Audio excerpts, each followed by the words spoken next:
का नाम भी कह रहे हैं स्वामी जी। देखिए राजीव जी, मुझे ऐसा लगता है, देखिए हम लोग जो चर्चा करते हैं, जो डिबेट करते हैं, हम मोदी जी से जो भी शिकायतें हमारी होती हैं, जो भी विचार भिन्नता होती है, वो एक लोकतांत्रिक देश में स्वाभाविक चीजें हम करते हैं। लेकिन जब मोदी जी देश के बाहर जाते हैं तो हमारे देश के प्रधानमंत्री होते हैं, हमारे देश की पूरी प्रतिष्ठा को साथ लेकर चलते हैं।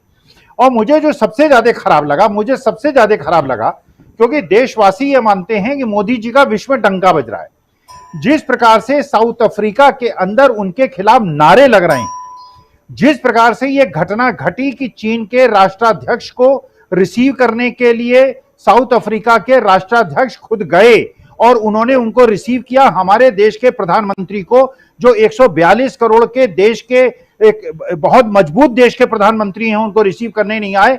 और मैंने तो यहां तक सुना कि मोदी जी नाराज हो गए, रुष्ट हो गए और रूठ कर बैठ गए। मेरे हिसाब से तो उनको वापस आ जाना चाहिए था, वहां पे रहना नहीं, क्योंकि देश की प्रतिष्ठा का प्रश्न है। और देखिए घटनाएं राजीव जी कैसे घट रही हैं, जो राहुल गांधी कह रहे हैं, जो मुख्यमंत्री छत्तीसगढ़ कह रहे हैं, घटनाएं कैसे घट रही हैं। पहली घटना आप ये देखिए कि नितिन गडकरी के सामने मोदी जी गुजर रहे हैं, सब लोग उनके साथ हाथ जोड़ के खड़े हैं, मोदी जी गडकरी जी को प्रणाम करते हैं, गडकरी जी जवाब नहीं देते, उनकी तरफ नहीं देखते, अपने पीछे हाथ बांध के खड़े होते हैं, वो मोदी जी के नमस्कार का जवाब नहीं देते। इसका मतलब यह है आरएसएस भी अब मोदी जी के पूरी तरह से खिलाफ हो गई है। आपने सुब्रमण्यम स्वामी जी को भी सुना होगा। सुब्रमण्यम स्वामी जी के केस अब कौन लड़ेंगे? अब लड़ेंगे सिब्बल साहब। और सुब्रमण्यम स्वामी जिस प्रकार की बातें कर रहे हैं, इसका मतलब यह है लोगों का मोहभंग हो रहा है। और राजीव जी, एक और बात आपने सुनी होगी, दानिश अली जाके नीतीश कुमार से मिले हैं, दानिश अली बीएसपी के मेंबर ऑफ पार्लियामेंट, और एक प्रकार की मैसेजिंग हुई है। और यह अगला स्टेप एक्सपेक्टेड है कि नीतीश कुमार बहन मायावती से मिलेंगे। इसका मतलब यह है कि जिस थर्ड फोर्स के लिए बीजेपी बहुत ज्यादा आशान्वित थी, वो थर्ड फोर्स अब ये समझ गई है कि अगर बीजेपी के साथ जाएंगे तो नैया डूब जाएगी, इसलिए वो इंडिया के साथ जुड़ने के लिए तैयार है। सुप्रिया सुले जी का भी आपने वक्तव्य सुना होगा। उन्होंने कहा कि मेरे जो भैया हैं अजीत पवार, उनसे हम एक पार्टी में हैं और हमारा उनसे कोई मतभेद नहीं है। थोड़ा सा उन्होंने एक अलग स्टैंड ले लिया है, वो एनसीपी में है और एनसीपी में रहेंगे। इसका मतलब यह है, जो बात मैंने 2 दिन पहले आपके चर्चा में कही थी, अजीत पवार केवल अपने केसेस को वापस करवाने गए हैं। जो धन आवंटित हुआ है वहां पे उनको, क्योंकि वित्त विभाग मिला है, अपने एमएलएस को फंड एलोकेट करके अपने लोगों को जिताने की स्थिति मिला के वो शरद पवार जी के पास वापस आने वाले हैं। तो वास्तविकता में देखिए जो परिस्थिति है, राहुल गांधी जो देख रहे हैं, ये बात बिल्कुल सच है कि आज की तारीख में जो लड़ाई है वो एक संविधान की रक्षा करने वालों की है, संविधान को खत्म करने वालों की है। और जो ये लड़ाई एक प्रेम सद्भाव की है, विद्वेष की राजनीति है। तो इसमें राहुल गांधी जो कह रहे हैं और जो भूपेश बघेल कह रहे हैं, मेरे ख्याल से राहुल गांधी ने एक स्टेट छोड़ दिया, 4 स्टेट उन्होंने कहा कांग्रेस जीतेगी। मुझे ऐसा लगता है जिस तरह की बयार बह रही है और जिस प्रकार की स्थिति बन रही है और जिस प्रकार की इमेज बिल्डिंग हो रही है, कांग्रेस 5 स्टेट जीतेगी। जिस स्टेट को राहुल गांधी ने रूल आउट कर दिया वहां भी परिस्थिति बदलेंगी, कांग्रेस जीतेगी। तेलंगाना में तो मुझे ऐसा लगता है वही स्थिति होगी जो कर्नाटका के अंदर हुई है, क्योंकि कर्नाटका और तेलंगाना का बहुत गंभीर संबंध है। और मुझे ऐसा लगता है कि जो पूरी परिस्थिति बन रही है देश की, उसके जो ममता बनर्जी ने भी स्टेटमेंट दिया है और जिस प्रकार से सारे संकेतक मिल रहे हैं, उसके हिसाब से जो हम लोग एक्सपेक्ट कर रहे हैं, क्योंकि देश की छवि पूरे विश्व में राजीव जी खराब हो रही है और मोदी जी जहां जा रहे हैं और जिस प्रकार से ब्रजभूषण शरण सिंह की रक्षा करने के चक्कर में हमारे रेसलिंग फेडरेशन को इन लोगों ने डी रिकॉग्नाइज करा दिया है, उसका फल हमारे जो खिलाड़ी हैं वो तो नहीं भुगतेंगे, क्योंकि उनको जब इनाम मिलेगा तो इनाम उनको मिलेगा, लेकिन भारत का तिरंगा वहां नहीं फहराया जाएगा।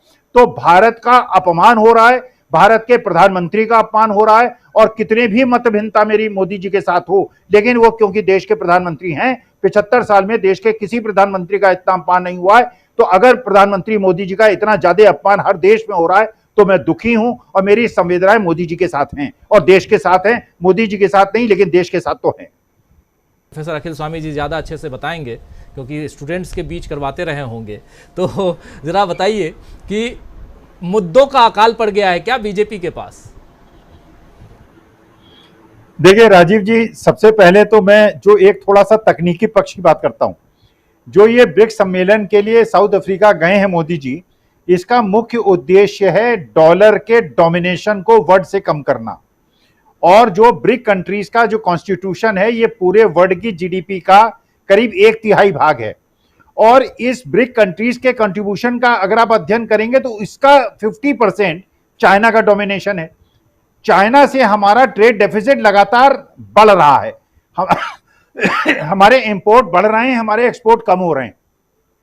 तो देखिए, ये ऐसी परिस्थिति है जिस परिस्थिति में आप डॉलर के डोमिनेशन को खत्म करने के लिए चाइना की करेंसी के डोमिनेशन को बढ़ावा दे रहे हैं, पहली बात।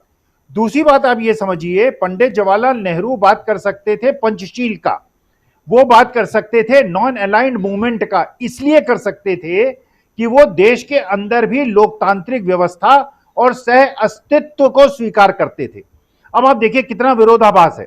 अगर हमारा देश का प्रधानमंत्री विदेश में जाके एक रीजनल काउंसिल बनाने की बात करे, ब्रिक कंट्रीज की बात करे जैसे यूरोपियन यूनियन बना, और अगर एक चीज और देखिए, उसमें यूएई जैसे देश, ईरान जैसे देश जो उसके अंदर शामिल होने की बात जिनकी हुई, ये सारे के सारे चीन के पक्षधर हैं। इसका मतलब ये हुआ कि ये जो यूनियन बन रहा है, इस यूनियन के अंदर चाइना के जो समर्थक देश हैं उनका डोमिनेशन है और उनका डोमिनेशन बढ़ता चला जा रहा है। दूसरी तरफ से जब अब आप अपने देश के अंदर धार्मिक विद्वेष में फंसे हुए हैं, जब अपने प्रदेशों को आप छोड़ चुके हैं, तो आप एक रीजनल कोऑपरेशन की बात कैसे कर सकते हैं? तो वास्तविकता में इतना बड़ा विरोधाभास है राजीव जी, जो देशवासियों को समझना चाहिए। हमारी जीडीपी की ग्रोथ कम हो गई है, हमारे जो एक्सटर्नल लोन्स हैं वो बढ़ गए हैं, हमारा इन्फ्लेशन बढ़ गया है, हमारी जो ये इंफ्रास्ट्रक्चर की बात हो रही है।